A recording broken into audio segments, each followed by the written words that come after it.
තමයි. බලන්නකෝ මේක ගේන්න කලින් අපේ තාත්තගේ පැකින් එක කඩලා.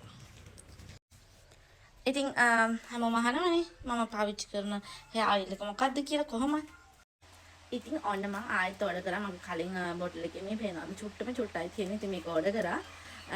මේක තමයි මම ගන්න hair මම TikTok channel එක මෙතන යටින් ටැග් කරලා තියන්නම්. සහ ෆෝන් නම්බර් එකක් දාලා තියන්නම්. ඔයගොල්ලෝ ඕඩර් කරලා ගෙනගෙන ගාලා බලන්න.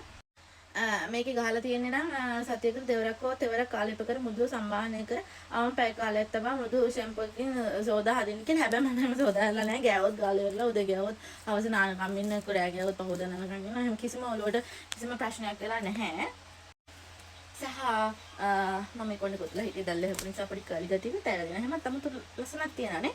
මේ ඉතින් ඔයාලට කියන්න තියෙන්නේ මේ කොණ්ඩේ යනවා නම් සහ කොණ්ඩේ දික් වෙන්න විතරක් නෙමෙයි හොඳ වොලියුම් එකක් එන මේ මගේ බේබි හේර්ස් මේ ගොඩ එන්න අරන් තියනවා. දැන් මේක ගාන ගත්තට පස්සේ ඒ ඔයගොල්ලන්ටම තේරෙයි මේ වොලියුම් එක වැඩි වෙනවා. ඇත්තටම ටික වැඩි වෙනවා. මේ ඉතින් අර එකපාරක් ගාලා නවත්තන්න එපා. එහෙම නෑ ට්‍රීට්මන්ට් කරන්න ඔළුවට. අනිස්සර නම් මොකුත් ගෑවේ නෑ. හැබැයි මේ කොණ්ඩේ යන්න ගත්ත නිසා තමයි ඔයිල් එකක් try කරේ.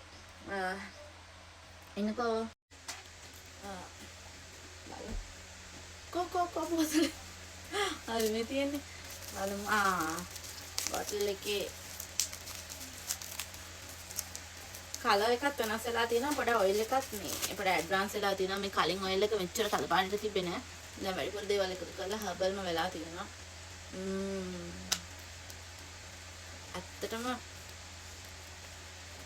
ඒක තියෙන්නේ හරියම හර්බල් ස්මෙල් එක. මම කැමති නෑ සුවඳ ගහන ඔයිල් ගාන. මම කොහෙත්ම කැමති නෑ. මොකද මට ඔලුව එකක් තියෙනවා. ඉතින් බලන්න මගේ කොණ්ඩේ ඇත්තටම දික් වෙලා තියෙනවා. දික් වෙලා සහ හොඳ වොලියුම් එකක් තියෙනවා. ඔයගොල්ලන්ට පේනවා ඇති. ඉතින් මෙන්න මේක තමයි මම පාවිච්චි කරන්නේ hair කැමති කෙනෙක්ට ඕඩර් කරලා ගෙන්න ගන්න පුළුවන්. එච්චරයි කියන්න තියෙන්නේ. මම පහතින් දාන්නම් අකිගේ TikTok page එක සහ contact number එක. මේක use කරපු කට්ටියත් ඒගොල්ලන්ගේ feedback කියන්න. මේක රුපියල් 1899 වෙන්නේ. ඒ ගානට ගොඩක් worth එක. ගෙනල්ලා ගාලා බලන්න. මම වගේ කොණ්ඩේ දික් කරගන්න ලස්සනට ඉන්න. bye friend.